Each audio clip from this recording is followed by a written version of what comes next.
भगवती पार्वती जी के मन में एक कौतुक हुआ। भगवान शंकर कहीं गए हुए थे, जो अपने शरीर को मल रही थी, उबटन लगा रही थी। यद्यपि भगवती जगदम्बा उनमें मैल कहां से आया, पर ये उनकी लीला थी। उबटन लगा रही थी तो मैल निकल रहा था, उसको उन्होंने इकट्ठा किया, एक मूर्ति बनाई और साक्षात भगवती जगदम्बा जिसको अपने हाथ से बनावे और दयार्द्र दृष्टि से देखें, उसमें चेतना क्यों ना आवेगी।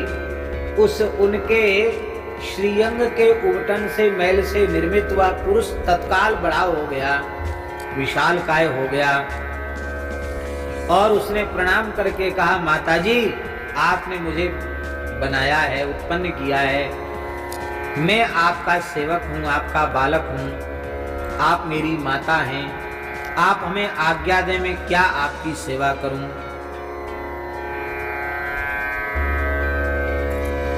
एक छड़ी दे दी माताजी ने हाथ में, छड़ी, डंडा दे दिया हाथ में, बोले द्वार पर बैठो, जब तक मैं आज्ञा न करूं तब तक किसी को भीतर घुसने मत देना। गणेश जी को द्वारपाल बना दिया।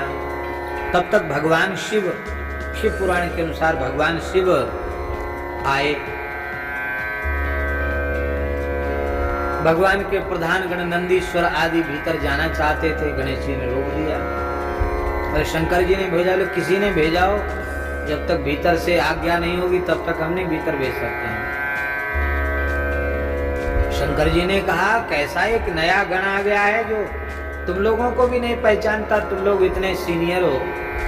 हैं, सीनियर कहते कि जीनियर कहते, क्या कहते भैया, हम तो जानते हैं सीनियर है। इतने पुराने लोगों को नहीं पहचानता, नया नया ये कहां से आ गया, भगाओ, मार के भगाओ उसको वहां से। ऐसे ही होता है, नया आदमी कानून चलावे तो पुराने आदमी को अच्छा नहीं लगता। तो महाराज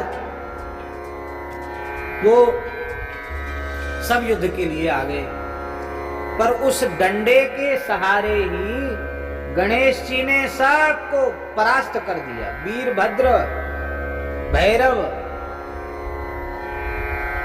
नंदीश्वर, कीर्तिमुख सबको परास्त कर दिया, समस्त रुद्रगण परास्त हो गए। महाराज विचित्र है, वो है तो बालक ही, पर पता नहीं कितनी शक्ति है उसमें। ये भगवती का विनोद है। शंकर जी बोले, जब सब हार गए, किसी की हिम्मत ने, मैं ही चलता हूं। बोले द्वार से हट जाओ। बोले मैं हटूंगा तो नहीं। क्यों? माताजी ने खड़ा किया है। अरे तुम्हें माताजी ने खड़ा किया है तो मैं उनका पति आया हूं, मेरे लिए थोड़ी तुम द्वारपाल हो, मेरे लिए तो खोलो। बोले नहीं, माताजी स्नान ध्यान में है, अपना श्रृंगार कर रही है, किसी को जाने की अनुमति नहीं है। कब होगी? बोले भीतर से आज्ञा आएगी तो। बात ही बात करस बढ़े आई, झगड़ा शुरू हो गया, युद्ध होने लग गया, भयंकर युद्ध हुआ, बहुत देर तक युद्ध होता रहा। अंत में शंकर जी ने देखा कि ये तो प्रचंड शक्ति संपन्न है, साक्षात शक्ति ने शक्ति का संचार किया हो, क्या कहना। अंत में भगवान शिव ने अपने अमोघ त्रिशूल को उठाया और शिरच्छेद कर दिया। पार्वती जी अत्यंत व्याकुल हो गई। वो जो मस्तक काटा था, वो मस्तक तो चंद्रमंडल का भेदन करके आकाश में चला गया, इसलिए चंद्रमा को ही अर्घ दिया जाता। गणेश जी का चतुर्थी का चंद्रमा का दर्शन करके अर्घ दे करके तब व्रत पूर्ण किया जाता है, क्योंकि उनका मस्तक चंद्रमा में विलीन हो गया। और गणेश जी ने कहा कि जिस किसी का पुत्र दक्षिण को मुंह करके माता से अलग पड़ा हो, उसी का सिर लेकर के आओ।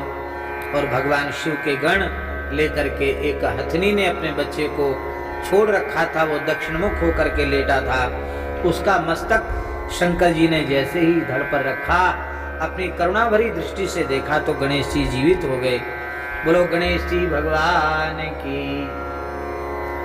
और फिर भगवान शिव ने पार्वती के सहित उनका अभिषेक किया, उत्सव मनाया और उनको प्रथम पूज्य होने का आशीर्वाद प्रदान कर दिया। पद्म पुराण में भी इसी प्रकार की मिलती जुलती कथा है। इसमें एक विलक्षण बात पद्म पुराण में ये लिखी है कि भगवती पार्वती ने अपना उबटन सुगंधित तैल आदि से निर्मित पुरुष की आकृति बनाई और मुख अपने आप में हाथ से ही हाथी का मुख बनाया। गजमुख ही एक आकृति श्री भगवती जगदम्बा पार्वती ने बनाई और बना करके खेल खेल में पार्वती जी ने उस मूर्ति को गंगा जी में फेंक दिया। जैसे ही गंगा जी में फेंका तो श्री गंगा जी पार्वती जी को अपनी स्वामिनी मानती हैं, सखी हैं गंगा जी पार्वती जी की। अपनी सखी का हित करते हुए गंगा जी ने उसे पुत्र के रूप में गोद में लिया।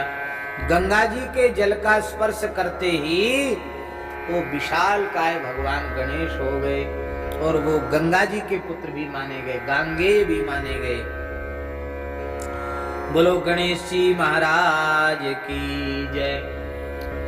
और पद्म पुराण में लिखा है कि ब्रह्मा जी ने समस्त गणों का अधिपति उनको बना दिया, गणपत्य गणों का पति उनको